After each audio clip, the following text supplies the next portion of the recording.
അസ്സലാമു അലൈക്കും വറഹ്മത്തുള്ളാഹി വബറകാതുഹു. നമ്മുടെ കോഴിക്കോടുകാരനായ ഒരു ചെറുപ്പക്കാരൻ, അദ്ദേഹം കുറേ നാളിങ്ങനെ കാത്തിരുന്ന് ജോലിക്ക് വേണ്ടി അന്വേഷിച്ച് ഗൾഫിലൊരു ജോലി കിട്ടുകയാണ്. കുഴപ്പമില്ലാത്ത രീതിയിൽ തുടങ്ങി നന്നായി അധ്വാനിച്ച് 2 വർഷം കഴിഞ്ഞ് പൈസയൊക്കെ ഉണ്ടാക്കിയിട്ട് ഇങ്ങനെ വീട്ടിലേക്ക് ഒരു പെരുന്നാളിനോടടുത്ത സമയത്ത് ഇങ്ങനെ വരികയാണ്. എയർപോർട്ടിൽ പോയി കുടുംബക്കാരൊക്കെ അവനെ സ്വീകരിച്ച് കൊണ്ടുവന്നു. വീട്ടിലെത്തിയപ്പോൾ അവൻ്റെ സാലറി എന്നോണം കുറച്ച് പൈസ എടുത്ത് വാപ്പാടെ കയ്യിലേക്ക് കൊടുത്തു. വാപ്പാടെ കണ്ണിങ്ങനെ നിറഞ്ഞു. അന്ന് വാപ്പ ഒരു 100 രൂപ അതിൽ നിന്ന് എടുത്തിട്ട് പറഞ്ഞു, മോനെ ഇത് ഉമ്മാടെ കയ്യിലേക്ക് കൊടുക്ക്. അപ്പോൾ ഉമ്മ പറഞ്ഞു, എനിക്കെന്തിനാ, അത് നിങ്ങൾ വെക്ക്. അല്ലടി, ഇത് നീ പിടിക്കേ. ആ സമയത്ത് ഉമ്മ പറയുന്നുണ്ട്, മോനോട് ഉമ്മക്കൊരു കാര്യം പറയാനുണ്ട്. ഉമ്മയുടെ ഒരു കൂട്ടുകാരി ഉണ്ട്, അവൾ വിധവയാണ്, ഭർത്താവ് മരിച്ചു പോയിട്ടുണ്ട് കേട്ടാ. അവൾക്ക് 3 മക്കളാണ്, 3 യത്തീം കുട്ടികളാണ്, കുഞ്ഞുങ്ങളാണ്. പെരുന്നാളൊക്കെ അല്ലേ വന്നെ, അവർക്കൊന്നും കഴിക്കാനും കുടിക്കാനൊന്നും ഉണ്ടാവൂല. എൻ്റെ മോൻ എന്തെങ്കിലുമൊക്കെ ഒന്ന് അവർക്ക് വാങ്ങിക്കൊണ്ടുപോയി കൊടുക്കണം കേട്ടോ. ഞാനത് ചെയ്യാം ഉമ്മ, വന്ന് ക്ഷീണിച്ചിരിക്കുകയല്ലേ, വാ നമുക്ക് ഭക്ഷണമൊക്കെ കഴിക്കാം. അപ്പോൾ നല്ല സുഭിക്ഷമായ ഭക്ഷണം, ഗൾഫിൽ നിന്ന് ഒന്നല്ലേ, നല്ല അടിപൊളി ഫുഡൊക്കെ കഴിച്ച് ആ ഫുഡൊക്കെ കഴിച്ചപ്പോഴത്തേക്ക് ആകെ തളർന്നു. ആ സോഫയിൽ അദ്ദേഹം ഇങ്ങനെ കിടന്നിങ്ങനെ ഉറങ്ങിപ്പോവാണ്. ഉറക്കത്തിൽ പെട്ടെന്നൊരു സ്വപ്നം കാണാണ്. 3 കുഞ്ഞുങ്ങളിങ്ങനെ കൈ ഉയർത്തിയിട്ട് ആമീൻ ആമീൻ ആമീൻ എന്ന് പറയുന്നുണ്ട്. സ്വപ്നത്തിൽ നിന്ന് ഞെട്ടിയങ്ങ് എഴുന്നേക്കാണ്. അപ്പോഴാണ് അദ്ദേഹത്തിന് ഓർമ്മ വരുന്നത്, പടച്ചോനെ, എൻ്റെ ഉമ്മ 3 യത്തീം കുട്ടികളുടെ കാര്യം പറഞ്ഞിരുന്നല്ലോ, ഞാനത് വിട്ടുപോയല്ലോ അല്ലാ. അദ്ദേഹം വേഗം വീട്ടിൽ നിന്ന് ഇറങ്ങി ഓടുകയാണ്. നല്ല പലചരക്ക് കടയിൽ അതുപോലെ തന്നെ സൂപ്പർ മാർക്കറ്റൊക്കെ കയറി ഇറങ്ങി ഒരു വീട്ടിലേക്ക് ആവശ്യമുള്ള ഒരുപാട് ദിവസത്തേക്ക് ആവശ്യമുള്ള സാധനങ്ങൾ 1-2 ചാക്കുകളിലാക്കി തന്നെ അദ്ദേഹം മേടിക്കുന്നുണ്ട്.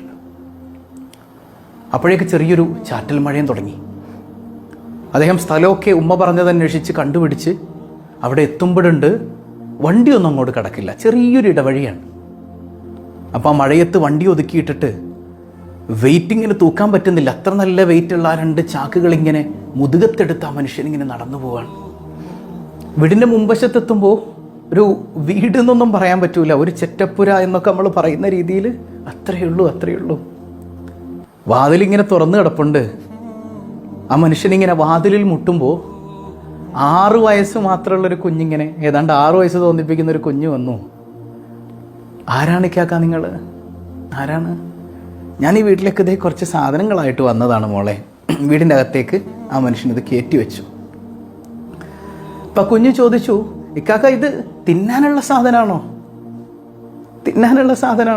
അതേ മോളെ, ഇത് തിന്നാനുള്ള സാധനമാണ്.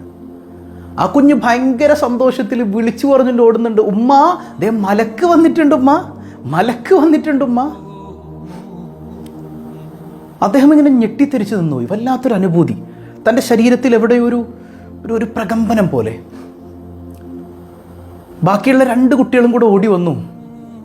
ആ കുട്ടിത്തമൊക്കെ ആ മുഖത്ത് മാത്രമേ ഉള്ളൂ കേട്ടോ. അവരുടെ ശരീരം മുഴുവൻ ശുഷ്കിച്ചതുപോലെ പട്ടിണിക്കോലങ്ങൾ എന്ന് പറയുന്ന രീതിയിലാണ് ആ പാവപ്പെട്ട പിഞ്ചു കുഞ്ഞുങ്ങളുള്ളത്. മറ്റു കുഞ്ഞുങ്ങളും വിളിച്ചു പറഞ്ഞു, ഉമ്മ ആദ്യം മലക്ക് വന്നിട്ടുണ്ട്. മറയുടെ പിന്നിൽ നിന്ന് ആ സ്ത്രീ ചോദിക്കുന്നുണ്ട്, ആരാ മോനെ വന്നിരിക്കുന്നത്?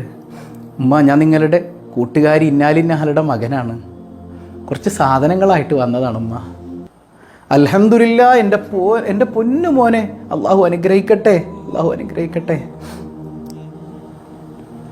പിന്നെ ഉമ്മ, കുഞ്ഞുങ്ങളെന്താ എന്നെക്കുറിച്ച് മലക്കെന്ന് പറഞ്ഞത്? അതൊന്ന് എനിക്ക് അറിയണം കേട്ടോ, എന്താണ് അങ്ങനെ പറയാൻ കാരണം എന്ന്. പൊന്നു മോനെ, ഇക്കുള്ളിടത്തോളം കാലം ഞങ്ങൾ സന്തോഷത്തോടെ ജീവിച്ചു, ഒരാളുടെ മുമ്പിൽ കൈ നീട്ടിയിട്ടില്ല കേട്ടോ.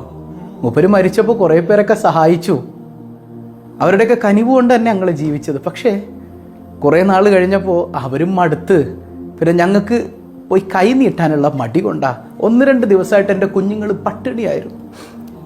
ഞങ്ങളിങ്ങനെ നിസ്കാരം കഴിഞ്ഞിട്ട് കൂട്ടത്തോടെ ഇരുന്ന് ദുആ ചെയ്യും, പട്ടിണി മാറ്റണേ അല്ലാന്ന്.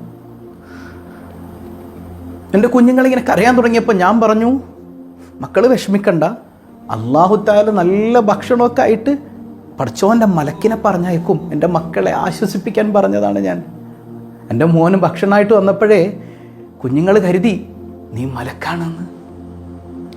ഒരൊറ്റ കരച്ചില സഹോദരൻ, പൊട്ടിക്കരഞ്ഞു പോയി.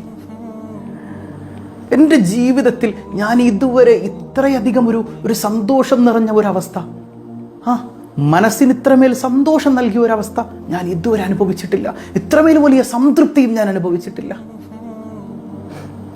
പടച്ചവനെ, ഈ പാവങ്ങളെ ചേർത്ത് പിടിക്കാൻ എനിക്കൊരവസരം നീ തന്നല്ലോ അല്ലാ എന്നോർത്ത് ഞാൻ സുജൂദിൽ വീണു എന്നാ ചെറുപ്പക്കാരൻ പറയാം.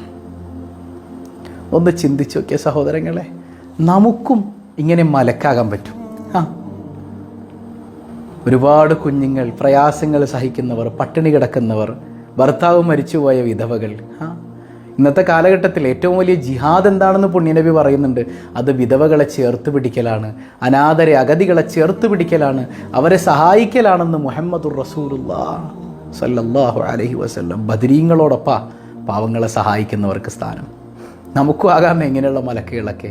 ഇതൊരു സഹോദരൻ അദ്ദേഹത്തിൻ്റെ അനുഭവം ഫേസ്ബുക്കിൽ കുറിച്ചത് ഞാൻ വായിച്ചതാണ്. ഇത്രമേൽ വലിയ സന്തോഷം അനുഭവിക്കാൻ പറ്റിയ മറ്റൊരവസരവും നമുക്കില്ല.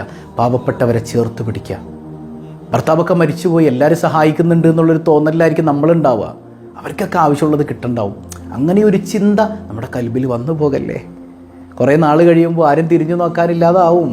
പിന്നെ അവർക്കും ചോദിക്കാൻ മടിയാണ്. ചോദിച്ചു വരുന്നവർക്ക് നമ്മൾ കൊടുക്കും. പക്ഷേ ചോദിക്കാൻ അഭിമാനം സമ്മതിക്കാതെ എല്ലാ വേദനയും സഹിച്ചു കഴിയുന്ന കുറേ മനുഷ്യരുണ്ട്. അവരെ നമ്മൾ ചേർത്ത് പിടിച്ചാലുണ്ടല്ലോ, അല്ലാഹ് നമ്മളെ കൈവിടൂല. ഉറപ്പാണ്. പാവപ്പെട്ടവരെ, അനാഥരെ, അഗതികളെ, വിധവകളെ നമ്മൾ ചേർത്ത് പിടിച്ചാലുണ്ടല്ലോ, റബ്ബുൽ ആലമീൻ ഒരിക്കലും നമ്മളെ കൈവിടുകയില്ല. അല്ലാഹു റബ്ബുൽ ആലമീൻ പട്ടിണിയിൽ നിന്ന്, ദാരിദ്ര്യത്തിൽ നിന്ന് നമ്മയും നമ്മുടെ അഹ്ലുകാരെയും കാത്തുരക്ഷിക്കുമാറാകട്ടെ.